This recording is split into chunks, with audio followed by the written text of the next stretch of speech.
Welcome to Intrinsic Truth. The issues in the Seventh-day Adventist Church with the date 1844, the supposed second coming, as presented by William Miller, as well as early pioneers of the church, including Ellen White, are mountainous. We would have to do a very long video in order to describe all the issues that exist with 1844. However, what I want to do today is do a fairly concise video just to give a brief highlight of the issues that exist with that specific date. This date has been chosen by the Seventh-day Adventist Church based on a particular diagram and calculation of year-day principle. For Seventh-day Adventists, it is very clear that in prophetic language, every day equals 1 year, one literal year. Therefore, they even go as far as saying 1 hour would equal then, calculating it would be 2 weeks, half an hour would be 7 days, as the time references that we have in the book of Revelation, for instance. So to make it simple, here's the diagram that Seventh-day Adventists do believe. They believe that you can count the 70 weeks of Daniel from 457 BC, which is the decree of Artaxerxes I Longimanus. And since that decree, according to Daniel 9, you will have to count 70 weeks or 77s. They will then end it in 34 AD. However, what they also claim is that this prophecy is cut off from yet another longer vision. The word hathak is quite problematic for the SDA Church because it doesn't mean only to be cut off. It also means to be determined or to be set or to be set for. And so we cannot simply say that this is cut off. This is way too weak of an argument. If they say 457 is the starting point for both prophecies of Daniel 8:14 specifically, referring to the cleansing of the sanctuary as they have termed it, if you start this in 457 BC, you would then end up naturally in 1844, because what you would have to do is you would have to simply add 2,300 literal years to 457 BC. There's obviously no year zero, and so we would then come to 1844. Now, 1844 would be the date that the SDA Church would accept as the right day. And so here what I'm showing is a prophetic chart printed by some Seventh-day Adventists who say that the 70 weeks began in 457. We have to add the 2,300 days or literal years. We come to date 1844, and they have eventually settled on October 22nd, 1844. However, Jesus did not return in those dates. So here's a problem when it comes to the book of Daniel.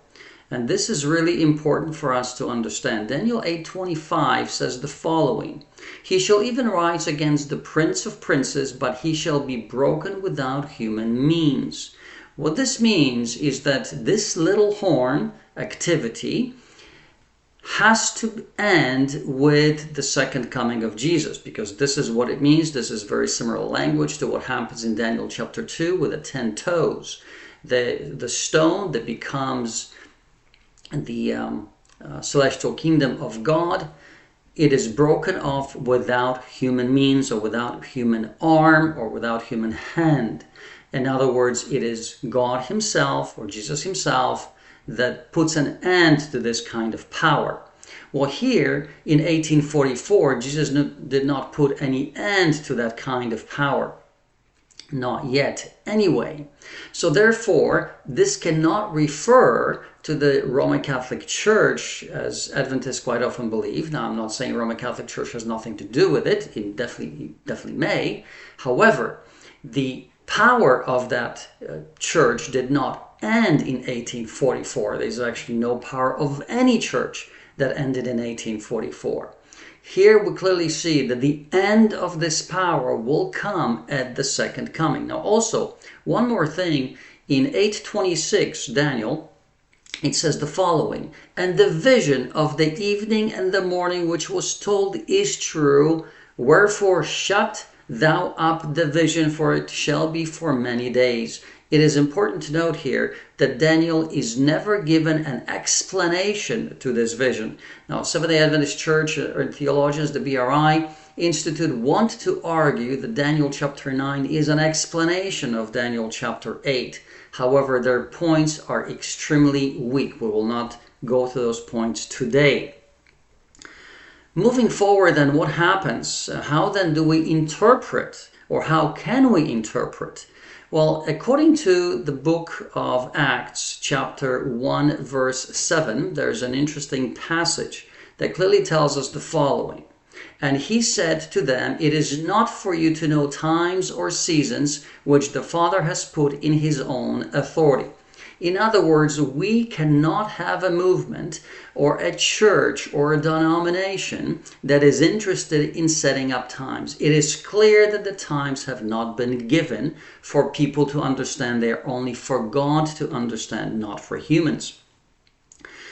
In the Seventh-day Adventist Church, however, the historical issue in approaching this subject is long-lasting.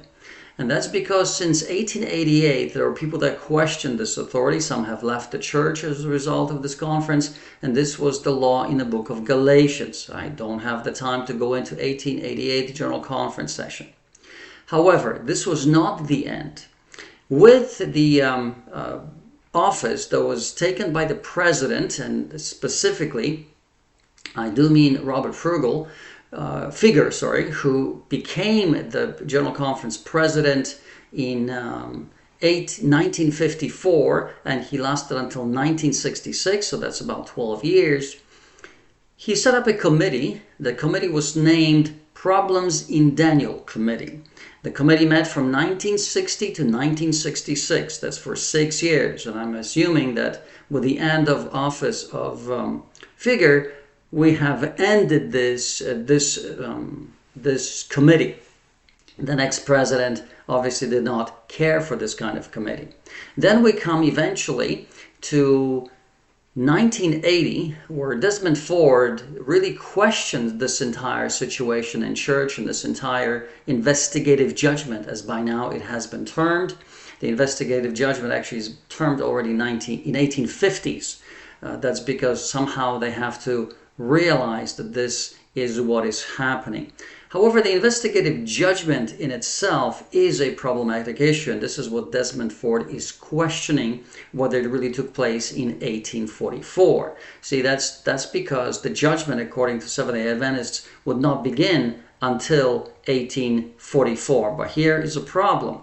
In the book of Hebrews, for instance, chapter 10, verses 12, as well as verse 13, we'll read the following words.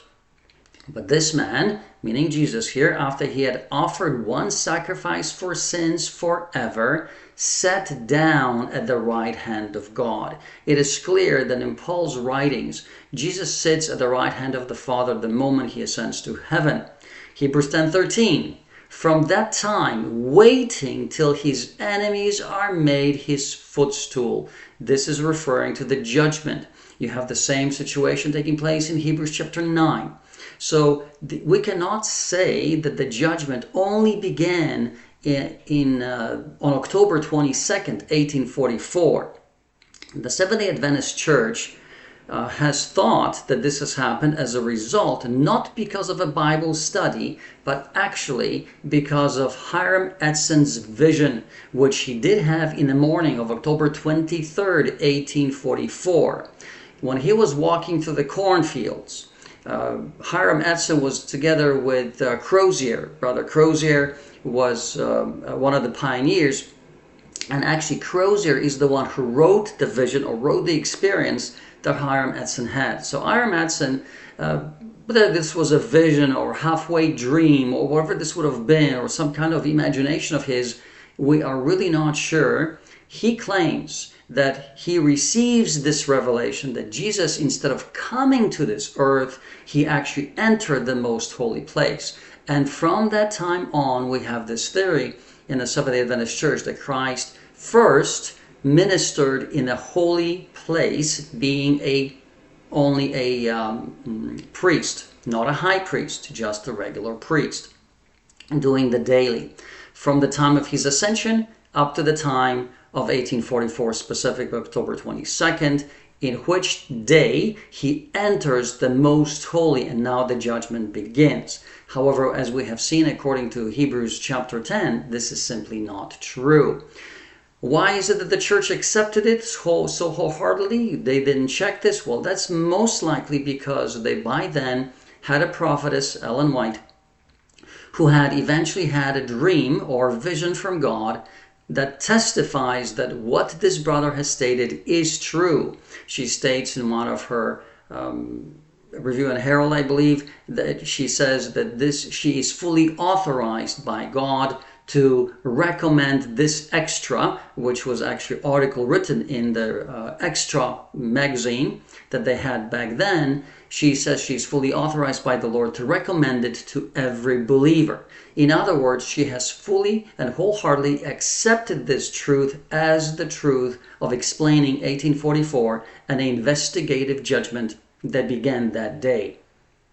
However, like I stated, there is no biblical reference for this. This is what Desmond Ford was questioning in 1980s.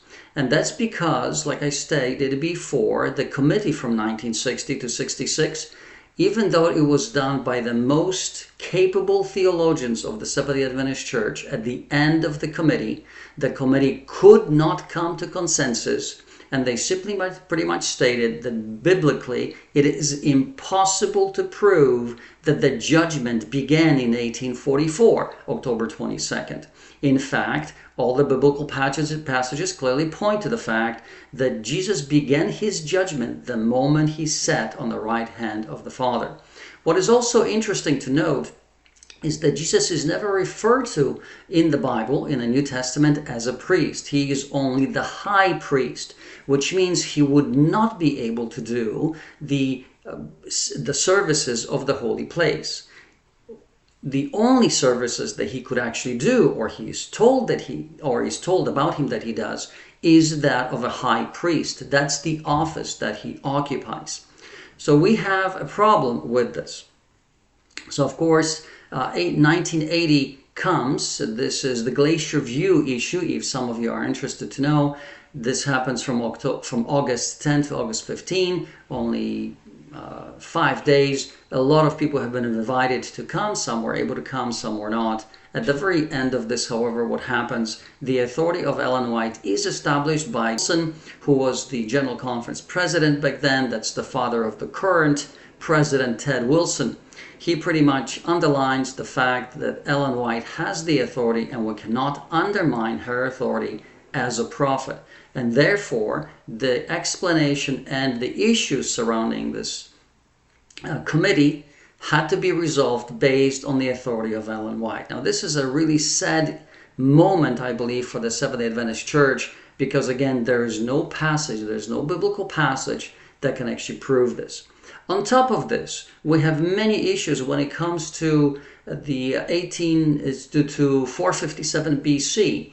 According to Daniel chapter 9, it has to be a decree that tells us to rebuild Jerusalem. However, the decree in 457 does not specify that the sanctuary has to be built. In fact, we have evidence of this in the book of Ezra, chapter 4, that the sanctuary has been being built already since the time of Cyrus, the first king of Persia, or Medo-Persia, if you want to put it that way, 539 or 538 BC. Since then, he clearly gives them the authority to rebuild Jerusalem.